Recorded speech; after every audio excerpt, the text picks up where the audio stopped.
Olá pessoal, novamente bem-vindos de volta ao Extrema Democracia para este novo vídeo. Eu vou começar por ler cerca de 3 parágrafos do livro As Origens do Totalitarismo, da Hannah Arendt.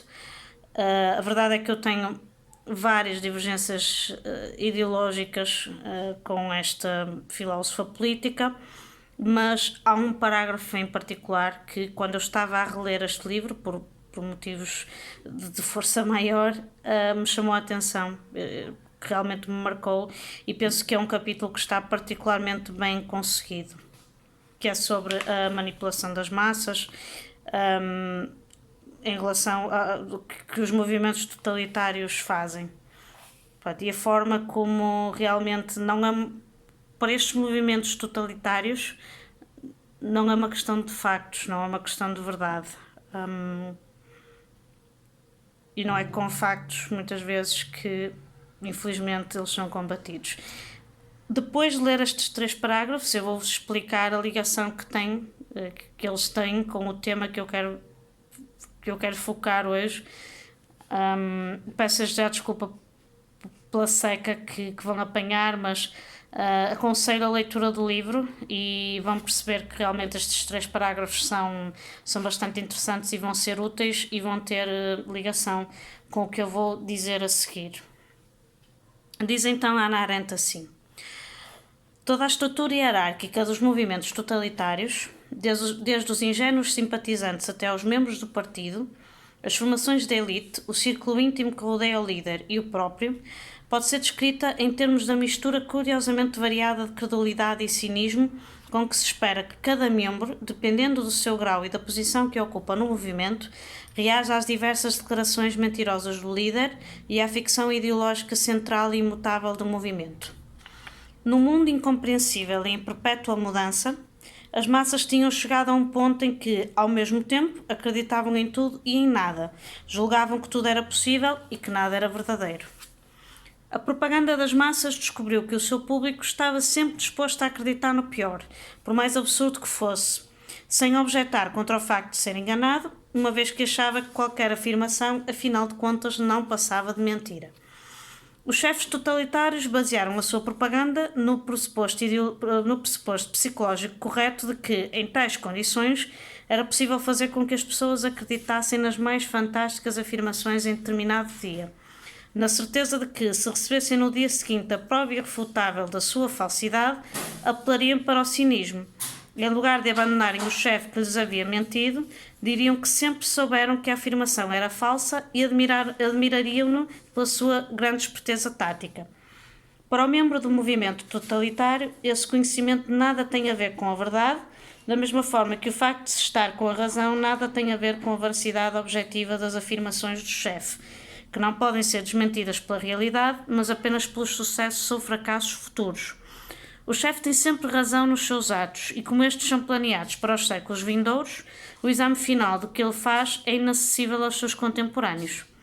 O único grupo que deve acreditar leal e textualmente nas palavras do líder são os simpatizantes, cuja confiança envolve um movimento numa atmosfera de honestidade e ingenuidade e que ajudam o líder a cumprir metade da sua tarefa, isto é, inspirar confiança no movimento.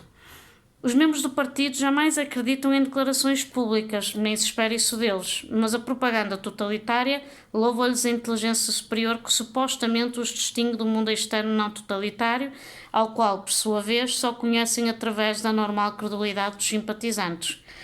Só os simpatizantes nazis acreditaram em Hitler quando ele prestou juramento de legalidade perante o Supremo Tribunal da República de Weimar.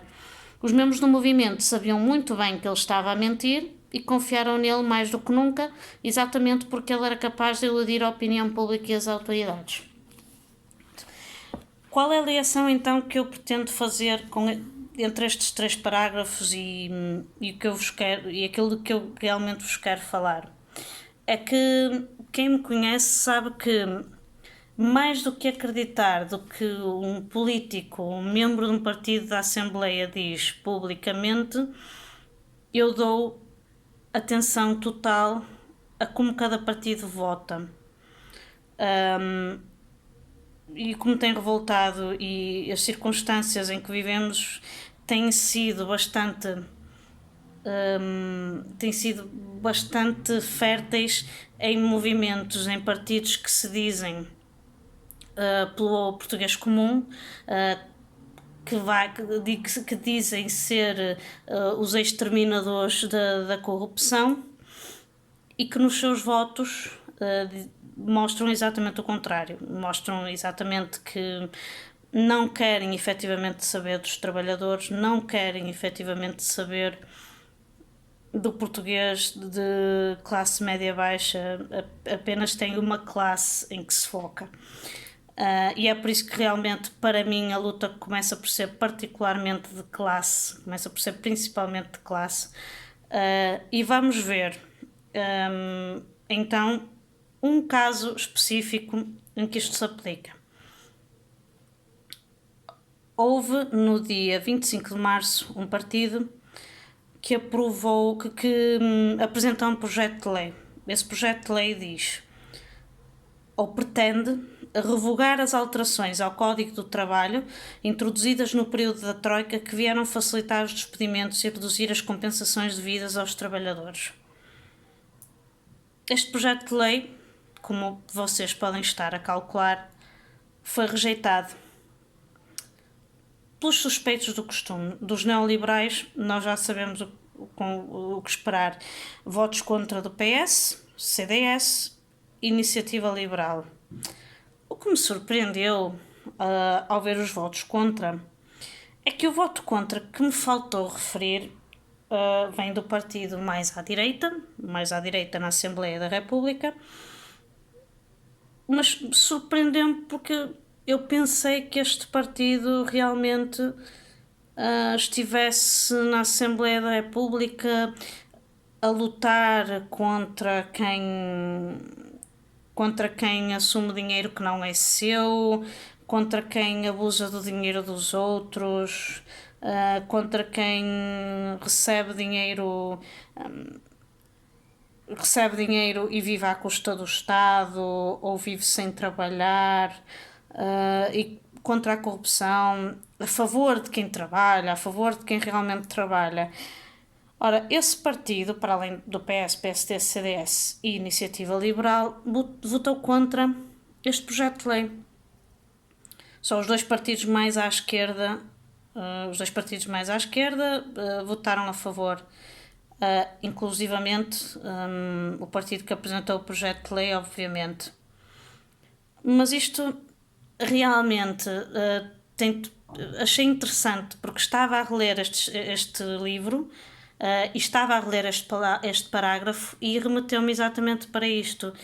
É que contemporaneamente, tal como a Hannah Arendt diz, ou no momento, a pessoa menos atenta, a pessoa que passa o dia a trabalhar e que não se importa com política, a pessoa que vê apenas as letras maiores no jornal ou no telejornal, ou que vê os títulos do Correio da Manhã, para quem estamos, canal esse para o qual estamos quase no terceiro mundo, apesar de sermos o terceiro país mais seguro do mundo, mas o português sem tempo, o português com a preocupação de levar o pão à mesa diariamente, não vai olhar para estas questões ao pormenor. Ou a pessoa mais desligada politicamente não vai olhar para estas questões ao pormenor.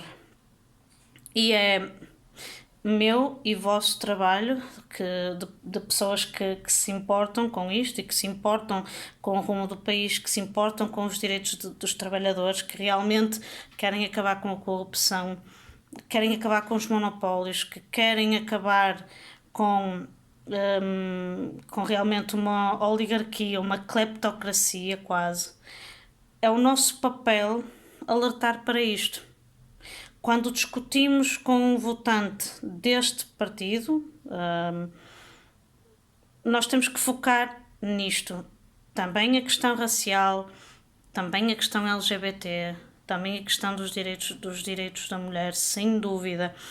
Mas é preciso especificar e mostrar a hipocrisia assim, neste ponto, e tem que ser no momento, porque os simpatizantes deste partido,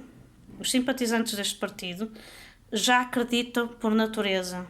Ou se o líder deste partido vier explicar, vai dar uma justificação que aos olhos deles vai parecer racional para ter votado contra um projeto de lei que ia devolver direitos laborais que nos foram tirados durante o período de vigência da Troika. O que é preciso, se calhar, não tanto falar da lei de uma forma abstrata, mas de que forma concretamente é que isto afeta cada indivíduo em particular, porque o problema das massas, a questão das massas, é que as massas são usadas para serem vistas como um bloco, realmente, como algo, ia usar um pleonasmo, mas como algo uniforme, do qual não é possível retirar uma peça e tentar ter realmente um diálogo com essa peça. E é isso que nós temos que tentar evitar, porque o líder este partido não se importam com a verdade, não se importam com os direitos dos trabalhadores e conseguem arranjar as justificações mais rebuscadas para não ter apoiado esta lei. Do PS, do PSD, do CDS, do Iniciativa Liberal, já sabemos o que esperar. Este partido, também já sabemos o que esperar deste partido, quem está minimamente atento, mas é preciso realmente denotar esta hipocrisia.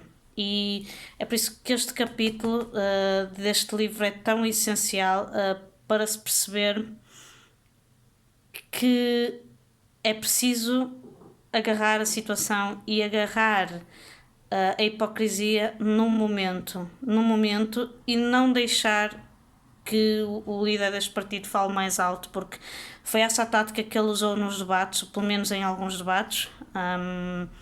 Por exemplo, com a Ana Gomes não teve essa hipótese, mas não o deixar falar mais alto e realmente confrontá-lo com factos. Por isso, conclusão, aconselho o livro da Hannah Arendt. Há muitas divergências que eu tenho, sem dúvida, não envelheceu muito bem em determinadas partes, particularmente, por exemplo, na questão racial e na questão de uma falsa equivalência entre movimentos que, quanto a ela, são os dois considerados totalitários, e em determinadas circunstâncias isso pode ser discutido, não é esse o vídeo para isso, mas em conclusão é isto. Pensem se realmente quem vocês acham que está a tomar conta de vocês, entre aspas, na Assembleia da República, se está realmente a olhar por vocês, se está realmente a olhar pelos vossos interesses, mais do que alguém a berrar num microfone. Comecem a olhar para como é que cada partido vota, ou comecem a olhar para o que é apresentado, como é que é votado, que partidos é que votam a favor daquilo que é conforme os vossos interesses, que partidos é que votam sempre. Essencialmente é isto. Desejo-vos a continuação de uma boa primavera. O tempo começa a melhorar. Reparem que estou a fazer este vídeo ao fim da tarde, ainda há bastante sol, por isso aproveitem o resto do dia e obrigado por estarem deste lado durante este vídeo e desculpem qualquer seca. Obrigada.